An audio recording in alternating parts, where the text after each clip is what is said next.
नमस्कार, Byju's exam prep IAS Hindi में आपका स्वागत है।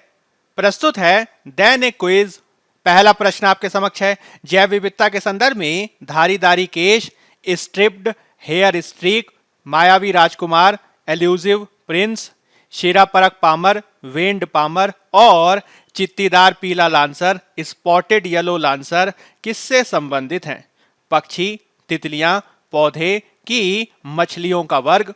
जब हम बात करते हैं विविध प्रजातियों की, जिनमें शामिल है striped hair streak, elusive prince, wand palmer और स्पॉटेड येलो लांसर की, तो आपको ये ध्यान रखना है ये सभी तितलियों की प्रजातियों से संबंधित है और इस रूप में हमारा सही उत्तर हो जाएगा बी, तितलियां।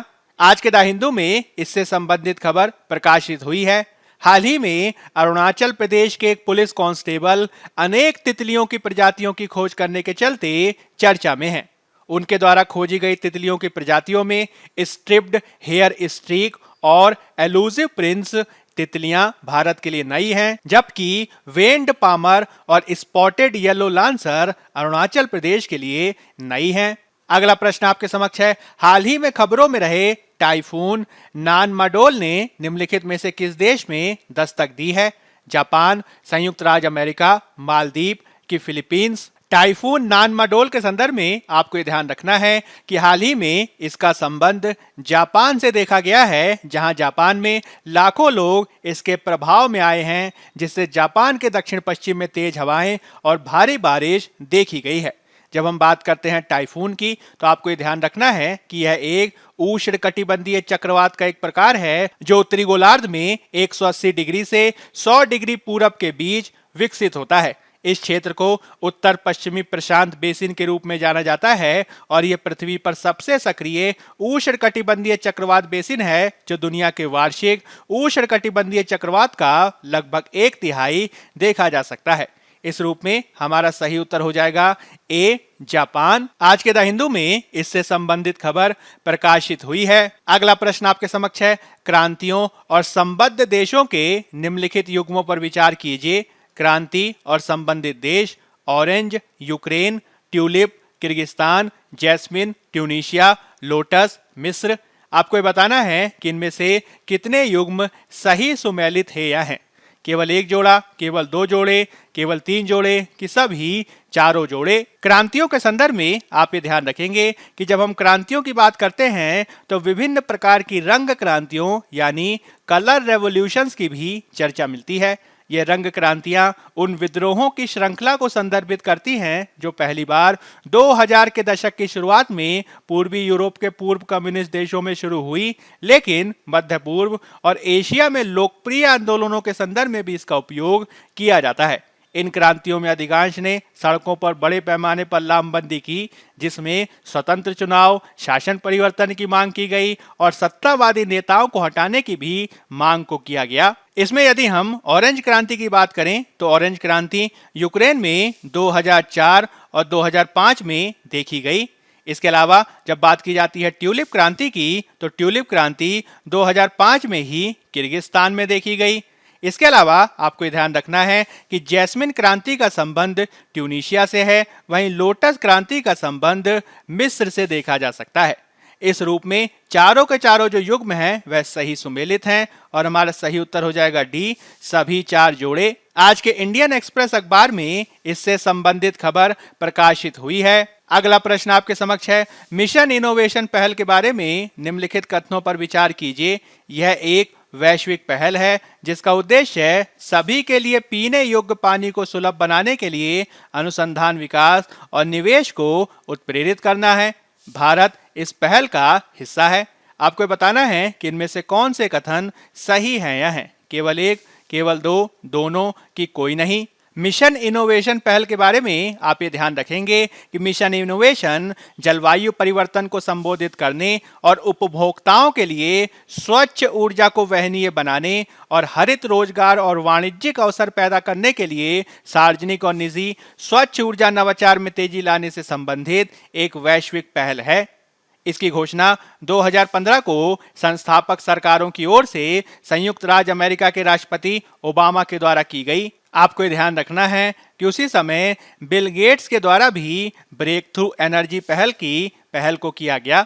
लॉन्च के लिए मंच पर फ्रांस के राष्ट्रपति ओलांदे और भारत के प्रधानमंत्री मोदी भी शामिल थे।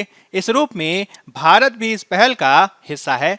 चूंकि आपसे सही कथन की पहचान करने को कहा गया है, इसलिए केवल दूसरा कथन इसमें सही है और हमारा सही उत्तर हो जाएगा बी, केवल 2। आज के पत्र सूचना कार्यालय में इससे संबंधित खबर प्रकाशित हुई है। अब हम यूपीएससी के द्वारा 2019 में पूछे गए प्रश्न को देख लेते हैं।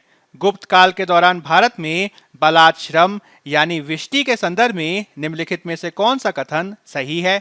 इसे राज्य के लिए आय का एक स्रोत, जनता द्वारा दिए जाने वाले कर का प्रकार माना जाता था।